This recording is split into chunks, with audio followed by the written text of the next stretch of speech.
You're listening to the Sketchnote Army podcast. I'm your host, Mike Rohde, the author of the Sketchnote Handbook and the Sketchnote Workbook. And this is the podcast where I chat with sketchnoters and visual thinkers and try to understand what makes them tick.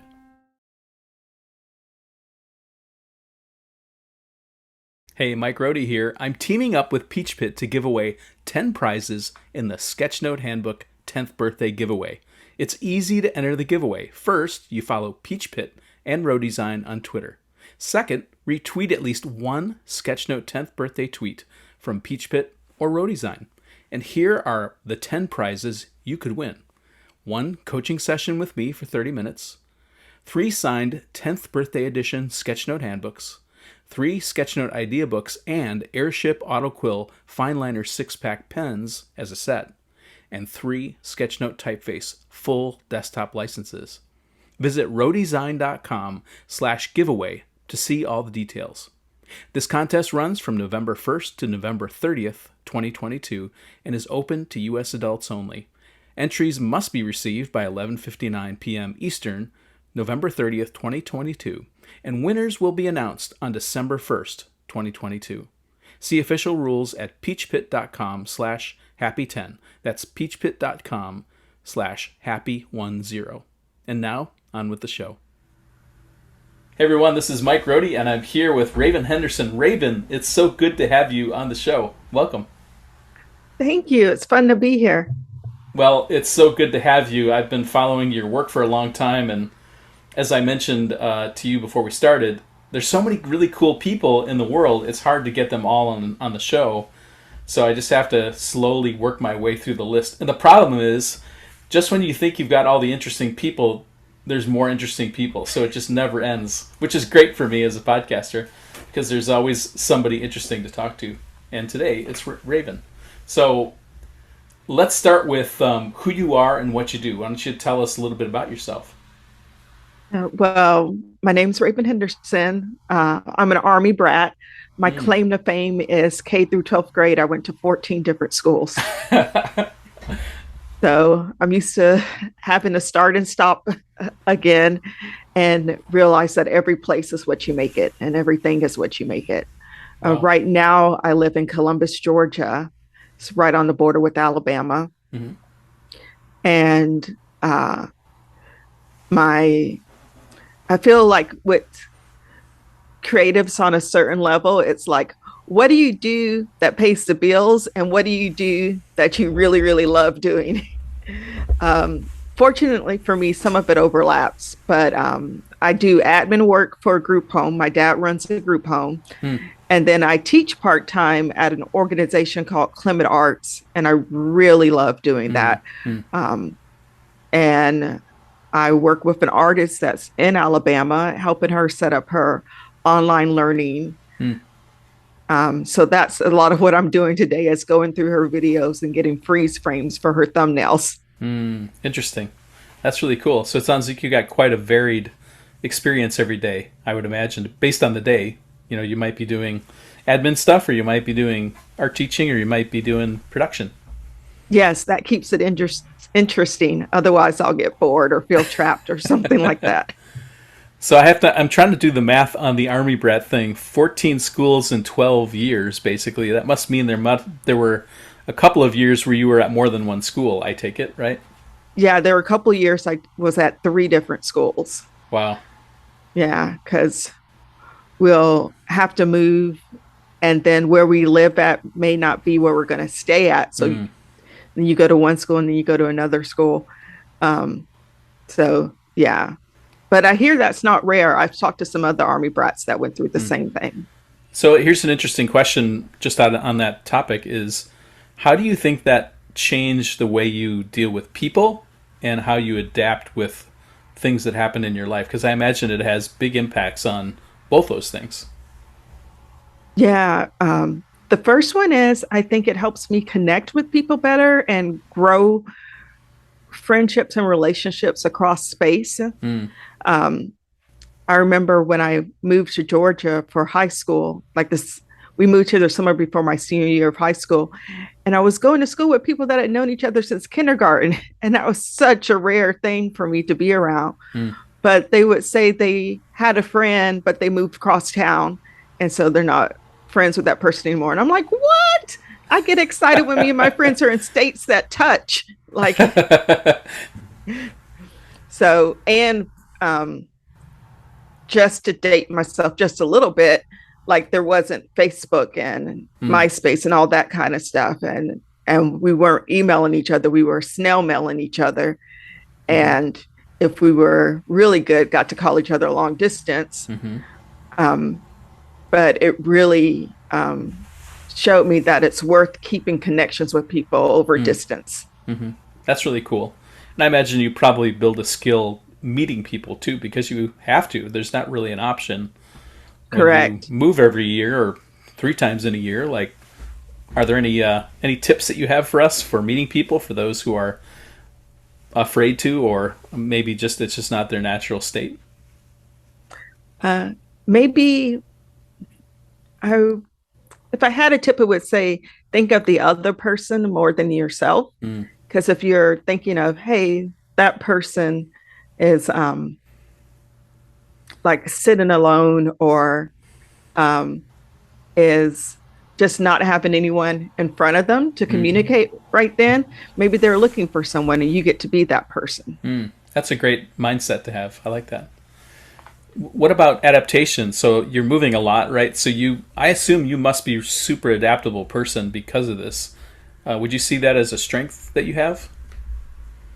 Yes. I would see it as a strength. The shadow side of it is I'm not big on grit, because you don't have to stick with stuff for a long time if you're constantly moving. And so it's been something I've been learning in my adult years, is sticking with things. But yeah, adaptivity, I got that on lock.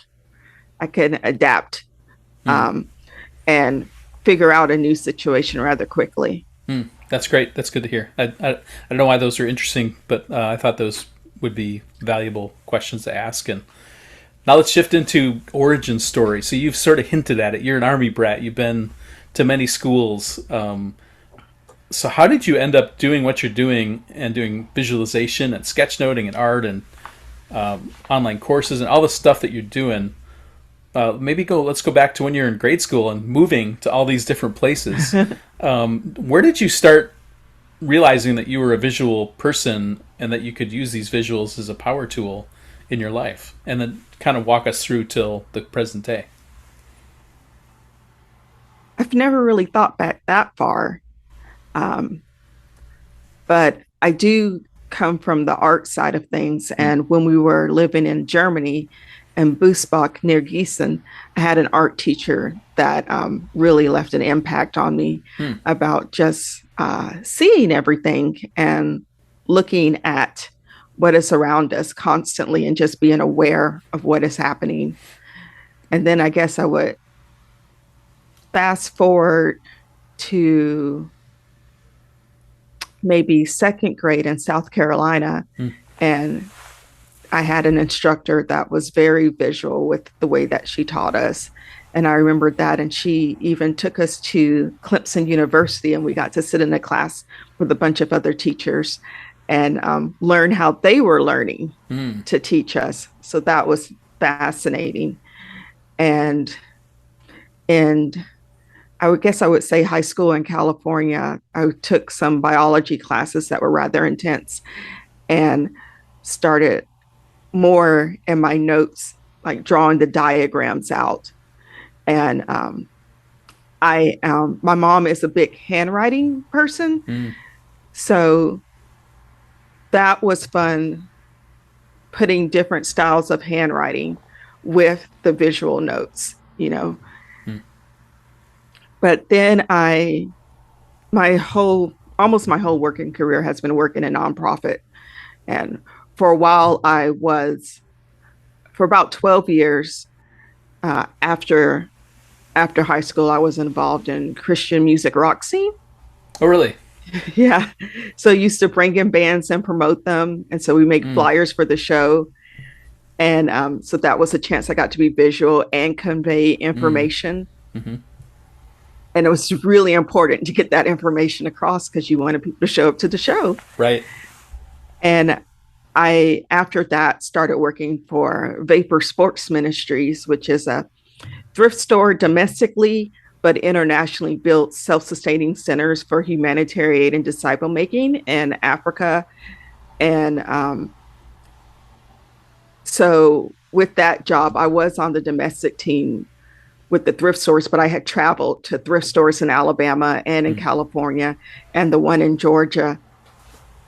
And all that traveling took me away from my art supplies. Like I couldn't take my craft room with me while I was doing that traveling.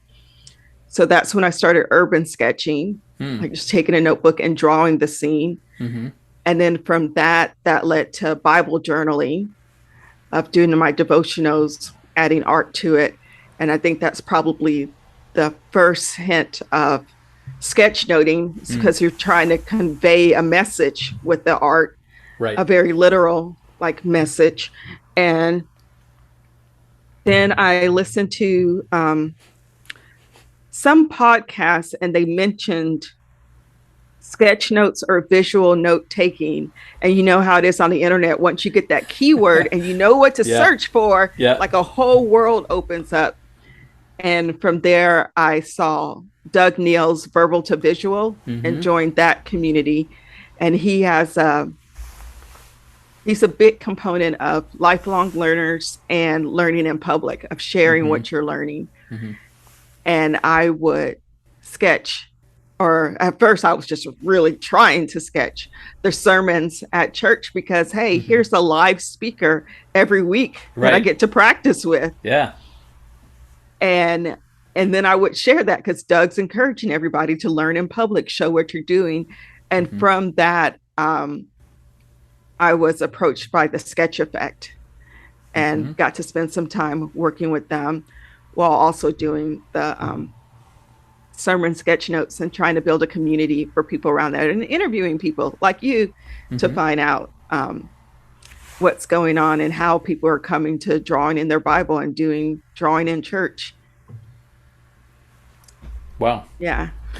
Well, we talked with two people from the Sketch Effect, William and Alejo from the organization last season, or the last two seasons. So we'll make sure and put a link so you can hear from them and sort of hear their story if you're interested in that. And Doug Neal was on the show a couple of years ago, so I'll put a link to that as well. So you can sort of dig into that if you're interested in following those threads.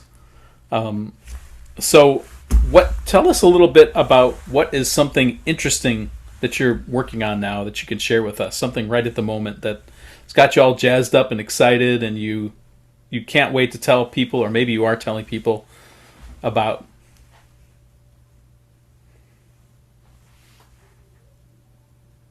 Oh my gosh, it's like feast or famine. It's like got a million things to say or nothing at all. But I am excited about the learning space that I'm creating with Pam Coxwell, and it's called Lemonade Creative Arts. And so she is teaching people how to do art like in their meditation time and their devotional time. Hers is geared to an older audience, like of retirees that now have free time and are trying to learn. But I just love learning, and I love learning how to piece together that online community and make the pieces work. And then all of the back end of how to put together the lessons in a way that you're not overwhelming, but you're keeping people engaged. Right. And she's opened it up for me to teach a course more on the drawing side if I want to. But right now my hands are full just going through her content and keeping her content fresh. Well, I guess once you get it set up the way you like, then you can start making improvements and redoing bits if you wanted to do teaching in it as well. So interesting. Yeah. And I assume that you must be using some kind of a learning platform that you're modifying to your needs.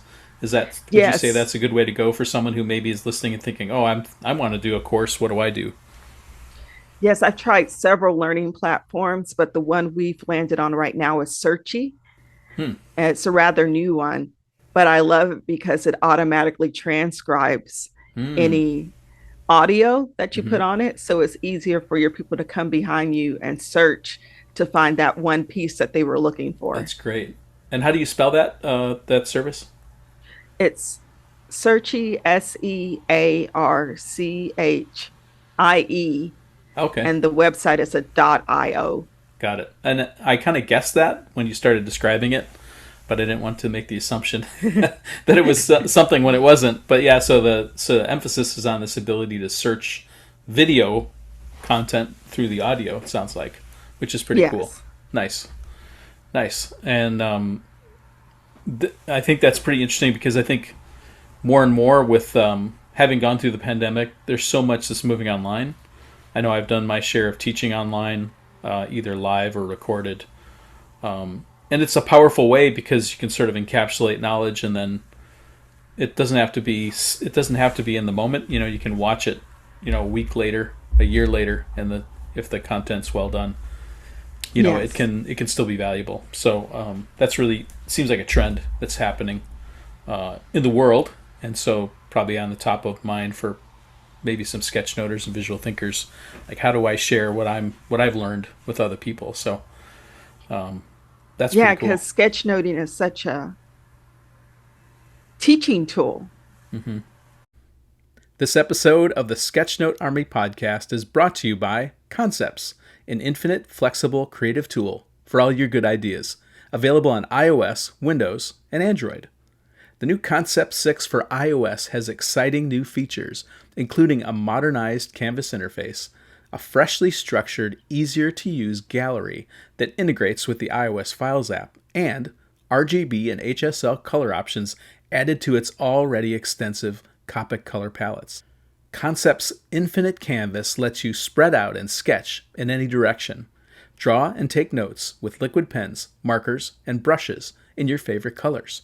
Everything you draw in Concepts is a flexible vector, so you can move your notes around the canvas or change their color, tool, or size with simple gestures. Drag and drop images onto the canvas and use layers and grids to organize your creative space. When you're ready to share, export straight to your friends or team. Search Concepts in your favorite app store for infinite, flexible sketching. So I want to shift a little bit now to your favorite tools. I always love, and you said that you didn't have your crafting supplies when you had to travel, so this might be like the biggest section of the whole podcast. I don't know. But let's start with analog tools first, like your favorite tools that you could recommend. And then I know you do digital, so then also digital tools, like what you like to do. Let's start with analog first. What would you recommend to people, things that you really dig? The first thing I really dig is a telescoping pencil case. I don't know if you've seen them, but like they're a regular pencil case with a zipper across the top. Uh-huh. But once you undo the zipper, you can push the top half down over the bottom half. Oh, my wife has one of those. Yeah, and you have a pencil cup right there. Makes like a cup, yeah. Yeah, so I love that because no matter where I go, I have my cup ready and can choose from my pens. And I love, well, I don't know. I was going to say I love Tombows, but I also love Frixion pens. Yeah. But Frixion gets me in trouble because they're erasable. Yes. Or you can, so I think the story too is the Rocket Book. Do you remember the Rocket Book? Yeah. They're still around. The concept on the very early prototype that they did was use a Frixion, or however you say that, pens. You could throw it in the microwave and heat will make them disappear. So if you leave it in the car or you put it in the microwave, all your stuff will disappear on you. Yeah. So that's something to be aware of. But if you throw it in the freezer, everything will come back. Really? Okay, that's an interesting little tip I didn't know. Yeah, but everything will come back. Everything you've ever drawn on the page. So you'd have kind of a chaos thing going on. Yeah. Is going back to the pencil case, the telescoping, is there a brand that you like that you can send people to look at if they don't have one, like me?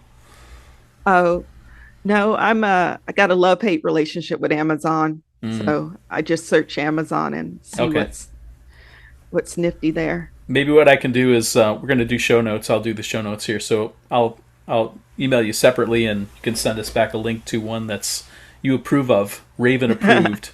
We'll put that link in the show note for the telescoping pencil case. So okay, so we got friction pens and we've got Tombow markers, which I love too. The ones with two sides, right? So you have a nib on one Yes. side and the brush on the other. Tons of colors, like any color you Yes. could almost imagine. What else do you like? What about this? Can include pencils, paper, anything you'd like that you use regularly. I use a camera notebook. Like I can only find it on camera websites, Huh? like for like film cameras, Uh huh.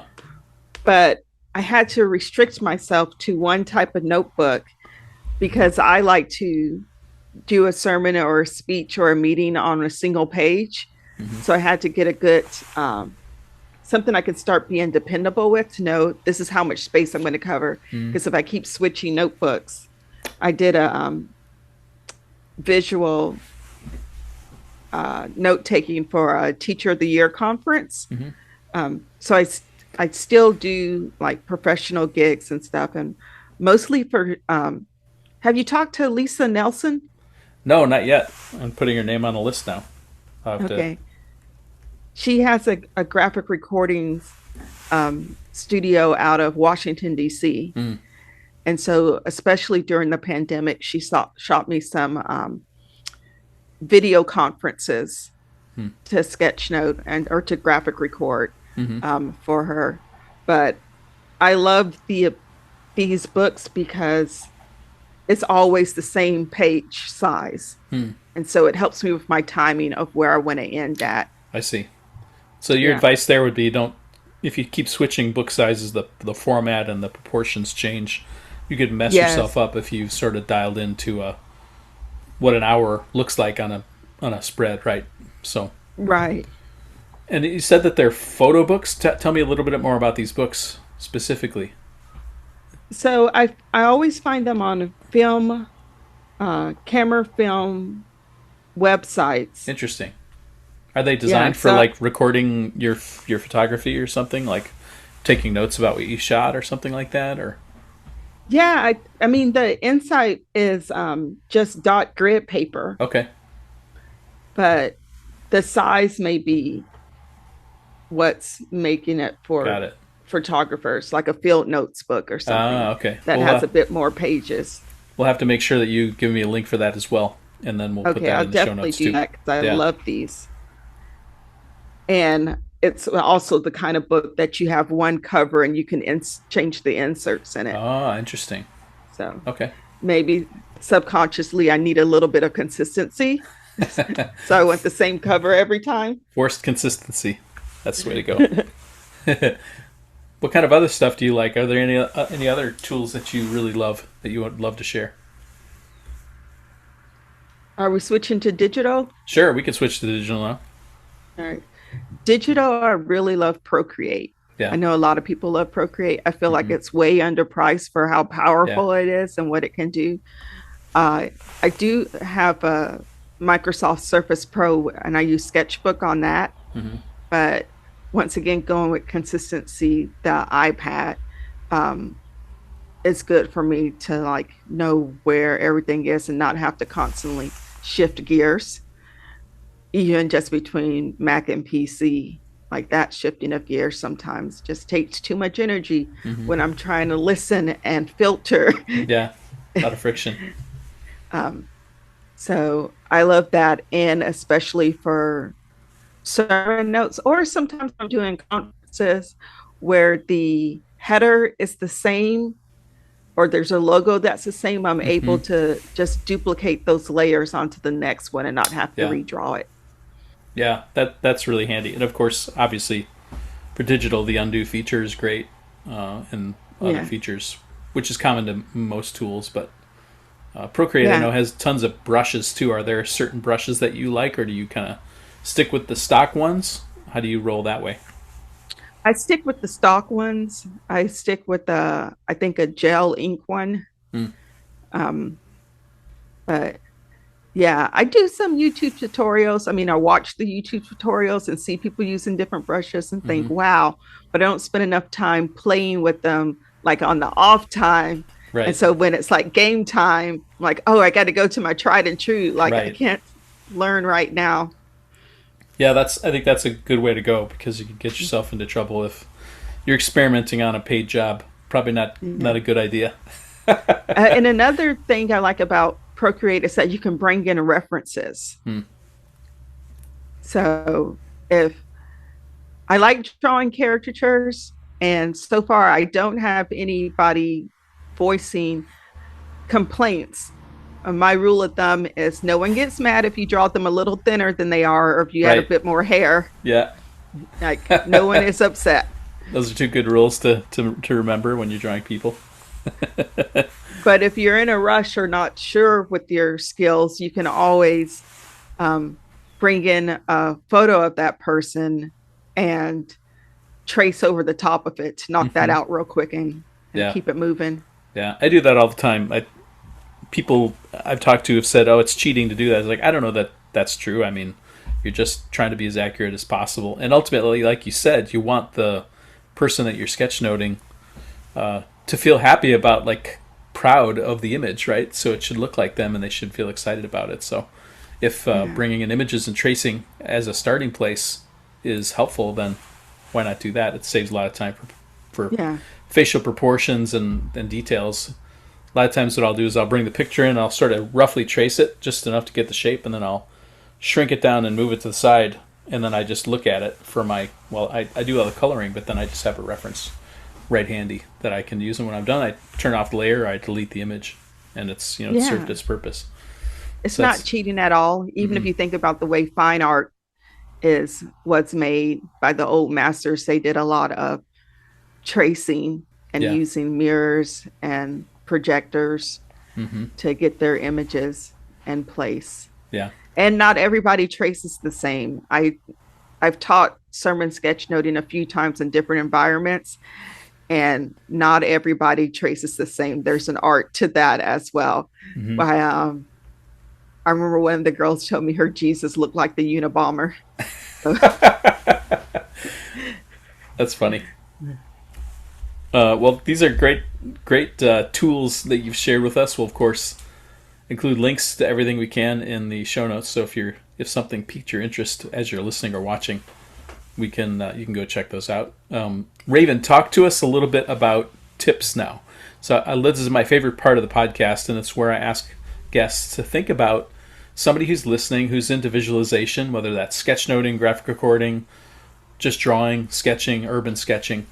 But they feel like they've reached a plateau in the work that they're doing, and they're just sort of like stuck in neutral, and they want to start go into gear and start climbing the hill. What would be three things that you would tell someone who's listening in that situation to help them put it in gear and start going up the hill? one thing I would say is to do some type of challenge like Inktober. Mm-hmm. If you commit to that and commit to having to produce something that you don't necessarily have to think about each time, like you don't have to sit at a blank page and say, what do I do now? Yeah. You've already got the prompts in front of you. Mm-hmm. Um, so I love that. And actually trying to build one with, have you talked to Constance Wilson? I know Constance, but I haven't talked to her for a little while. Okay. So her and I are working on a project, and hopefully we'll have it further along if you talk to her so she can go Mm. really in depth with that. But we both love those types of prompts Mm. that Okay. get you going and get you moving. Um, Another thing I would say is to just go smaller, especially for Mm. someone like me that likes to fill a page. Yeah. So sometimes I just go to sticky notes.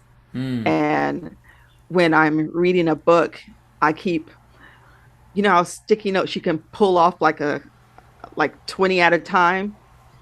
And I stick them in the inside cover of whatever Mm. book I'm reading or the back cover.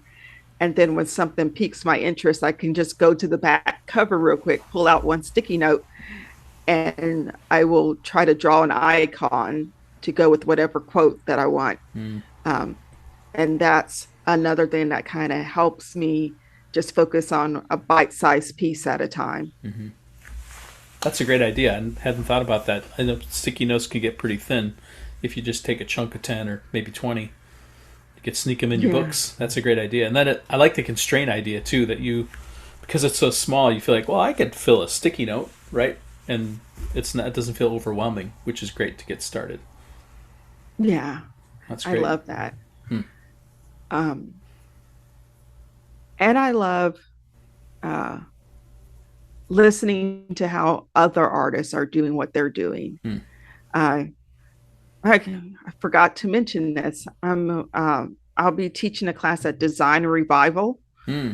in August. Design Revival is kind of an offshoot of Creative South, which is the conference that Yep. happens here in Columbus, Georgia. Hmm. So now we have Design Revival that's all about using the visuals to communicate the gospel without getting in the way of the gospel. Hmm.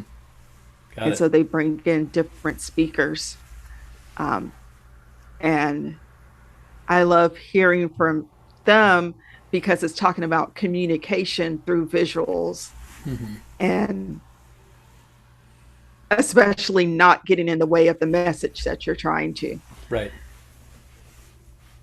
So maybe the recommendation there for someone who's listening is well, you can look up design revival stuff online if there is some, but just getting inspiration from YouTube. There's a ton of great stuff on YouTube. Again, it's the magic search criteria that will get you Yes. something worth watching, right? Because there's lots of junk on YouTube as well that you have to filter through. So, are there any go-to sites that you might suggest someone go to for inspiration like that? Or topics maybe that they could look under if they did a search on YouTube? On YouTube, I don't know particular, but Hmm. when I get creatively stuck, sometimes I go to Bork Panda Oh, okay. and see the different art projects and the constraints that people have put on themselves. Hmm. Like like the whole thing where you put a inanimate object on a piece of paper and light it weird, and then you make an image using the shadow of that object. Ah. Like lots of like Christoph Niemann type. Mm-hmm. And I would listen to Christoph Niemann. I don't know if I'm Okay. saying his name. Yeah, I think that's right. Um, but I love hearing him talk about design and art. We'll find a link to some videos with him. Put that in the show notes as well. Those are 3 great tips. Thank you for sharing Sweet. those with us. So Raven, tell us if someone's really interested in following you on social media, going to your website, seeing what you're up to, what are the best places for someone to reach out to you or to follow you? They can, I guess, just follow my Facebook page, Okay. and you just search for Raven Henderson.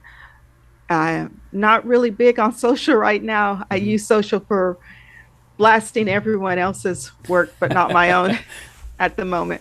But I do consulting for visual people Mm. who want to do more tech stuff. So I speak tech to artists, That's and cool. that's at myfriendraven.com.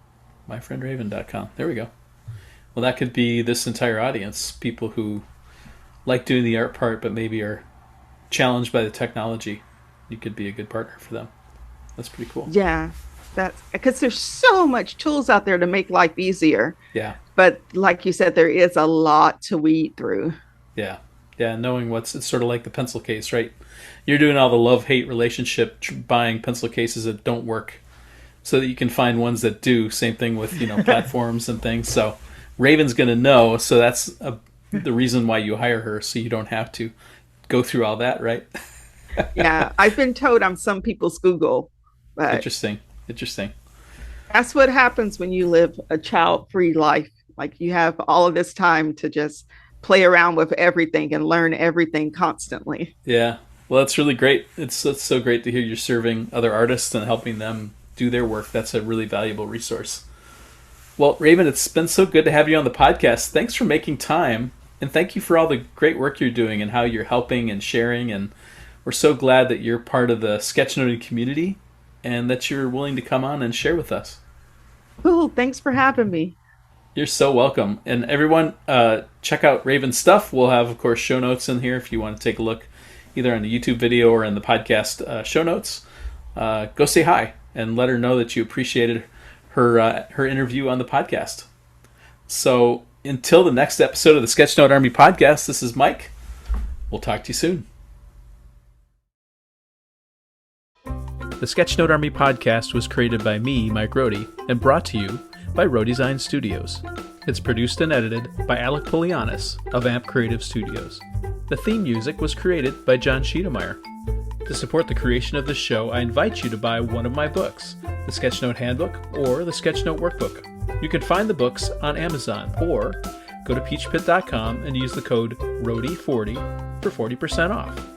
Please share this podcast with other visual thinking friends, and be sure to leave a nice rating on iTunes or your favorite podcast listening app so others can find the show.